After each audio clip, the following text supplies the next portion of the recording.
గుళ్ళల్లో విగ్రహాలు నరికేశారు. తర్వాత మన రథం విజయవాడ అమ్మవారి గుడిలో రథాలు పోయినాయి. ఏమని చెప్పారు? రథాలు తగలబడిపోయిందనుకో మత్స్యమితం లేకుండా చేశామన్నారు. విగ్రహాలు నరికేటంటే ఎవరు చేసిన దానికి మాకు బాధ్యతలు ఏంటని అంటున్నారు. అట్లాగే లడ్డు కల్తీ చేసిన దానిలో వాళ్ళే ఒప్పుకొని ఇప్పుడు సుబ్బారెడ్డి గారు ఏం చెప్పారు? మా కింద స్థాయి వాళ్ళు కలిపారు కాబట్టి మాకేం సంబంధం అండి అని అన్నారు. ఆయన ఒప్పుకున్నప్పుడు ఇంకా మనకి వాళ్ళకే భేదాభిప్రాయాలు ఉన్నప్పుడు మనం చేయగలిగింది ఏం లేదు కదా.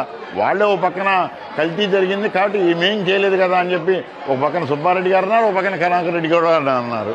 దానికి మన బాధ్యత కాదు కదా అని చెప్తున్నారు. కాకపోతే ప్రతిదీ కూడా వైసీపీ నాయకులందరూ కూడా ఏది జరిగినా కూడా కప్పిపుచ్చుకునేందుకు ఏదో ఒక డ్రామా ఆడి ఇది జరగలేదు. ఎందుకంటే దొంగను 10 మంది అయితే దొంగ అయిపోతాడు కదా అని వాళ్ళ ఉద్దేశం. అలా అన్నారు. ఇదేంటంటే రుజువులతో సహా బయటపడింది కాబట్టి దీన్ని ఎవరు కూడా కాదని అనడానికి ఇల్లేదు.